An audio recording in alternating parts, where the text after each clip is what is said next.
ನೀನಾದನ serial ಶುಕ್ರವಾರ ಸಂಚಿಕೆಯಲ್ಲಿ ಏನಾಗುತ್ತೆ ಅನ್ನೋ ಒಂದು ಪುಟ್ಟ ಪ್ರೋಮೋ ತೋರಿಸ್ತೀನಿ ನೋಡಿ. ಅದಕ್ಕಿಂತ ಮುಂಚೆ ಪ್ಲೀಸ್ ನನ್ನ ಚಾನಲ್ನ ಸಬ್ಸ್ಕ್ರೈಬ್ ಮಾಡಿಕೊಂಡು ನನಗೆ ಸಪೋರ್ಟ್ ಮಾಡಿ. ನಿಮ್ಮ ಫ್ರೆಂಡ್ಸ್ ಆ್ಯಂಡ್ ಫ್ಯಾಮಿಲಿಗೆ ಕೂಡ ನನ್ನ ಚಾನಲ್ನ ಲಿಂಕ್ನ ಕಳಿಸಿ ನನಗೆ ಸಪೋರ್ಟ್ ಮಾಡಿ.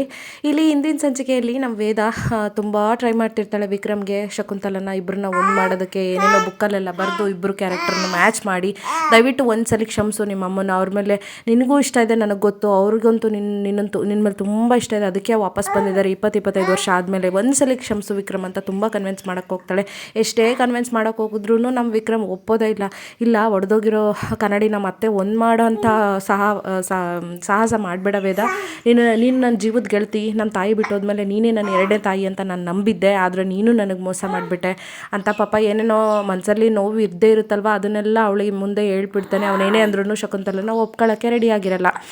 ಈ ಕಡೆ ಏನೇನೋ ವಯಸ್ಸು ಕೂಡ ತುಂಬ ಚುಚ್ಚು ಮಾತು ಆಡ್ತಾಳೆ ಶಕುಂತಲನಿಗೆ. ನೀನು ಅಂಥವಳು ಇಂಥವಳು, ಫ್ರೆಂಡ್ಸಿಗೆಲ್ಲ ನಾನು ಏನಂತ ಹೇಳಬೇಕು, ನಿನ್ನ ತಾಯಿ ಅಂಥವಳು ಇಂಥವಳು, ಯಾರಿಗೆ ಹುಟ್ಟಿದ್ಯಾ ನೀನು ಅಂತೆಲ್ಲ ಕೇಳ್ತಾರೆ. ನಾಳೆ ಕಾಲೇಜಲ್ಲಿ ನಾನು ಹೆಂಗೆ ಮುಖ ಎತ್ಕೊಂಡು ಓಡಾಡಲಿ ಅವ್ರ ಎದುರಿಗೆಲ್ಲ ಅಂತ ಹೇಳಿದಾಗ ಶಕುಂತಲ ಸತ್ಯ ಹೇಳಮ್ಮ ಅಂತ ಕೇಳ್ತಿದ್ದಲ್ಲ, ಸತ್ಯನ ತಡ್ಕೊಳ್ಳೋಕ್ಕೆ ಶಕ್ತಿ ಇಲ್ಲ ಅಂತ ಗೊತ್ತಾಯ್ತಾ ಇವಾಗಲಾದ್ರೂ? ಇದೇ ನಿನ್ನ ಜನ್ಮದ ಸತ್ಯ ರಹಸ್ಯ, ತಡ್ಕೊಳ್ಳೋ ಶಕ್ತಿ ಇದೆಯಾ?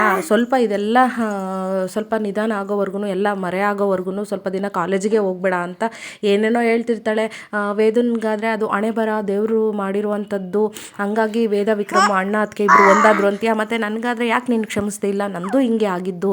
ಯಾವ ಹೆಣ್ಮಕ್ಳು ಕೂಡ ಪರಿಸ್ಥಿತಿ ಹಂಗಿರುತ್ತಷ್ಟೇ, ಬೇಕು ಅಂತ ರೌಡಿಗಳ್ನ ಯಾರೂ ಮದುವೆ ಆಗಲ್ಲ. ನಾನು ಬದಲಾಯಿಸೋಕೆ ಟ್ರೈ ಮಾಡಿದೆ ನಿಮ್ಮ ಅಪ್ಪನ ವೇದನ ಥರ, ಬಟ್ ವೇದ ತುಂಬ ಧೈರ್ಯವಂತೆ, ಅವಳ ಕೈಲಿ ಆಯಿತು, ನಿಮ್ಮ ಅಣ್ಣನ ಬದಲಾಯಿಸಿದ್ರು, ಬಟ್ ನನ್ನ ಕೈಲಿ ಆಗಲಿಲ್ಲ. ಪರಿಸ್ಥಿತಿಗೆ ಸಿಲುಕು ಬಿದ್ದು ನಾನು ಅಟ್ಲೀಸ್ಟ್ ನಿನ್ನನ್ನಾದರೂ ಕಾಪಾಡ್ಕೋಬೇಕು ಅಂತ ಅವ್ರನ್ನೆಲ್ಲ ಬಿಟ್ಟು ನಾನು ಹೋಗಿದ್ದು, ಬಿಟ್ಟರೆ ನಾನು ಯಾವ ಥರ ತಪ್ಪು ಮಾಡಿಲ್ಲ ಅಂತ ಏನೇನೋ ಮಾಡಿ ಅಟ್ಲೀಸ್ಟ್ ವೈಶುನ ಸ್ವಲ್ಪ ಕನ್ವಿನ್ಸ್ ಮಾಡ್ತಾಳೆ.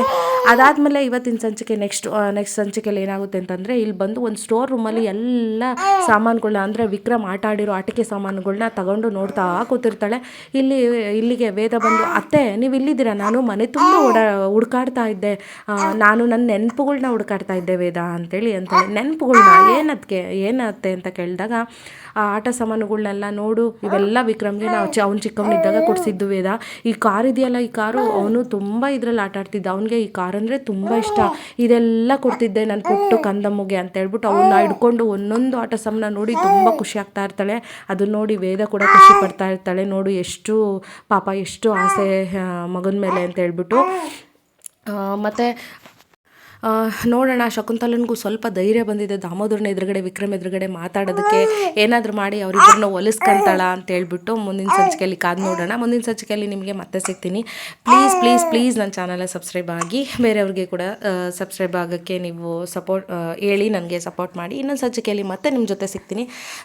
Thank you so much and bye ಎಲ್ರಿಗೂ.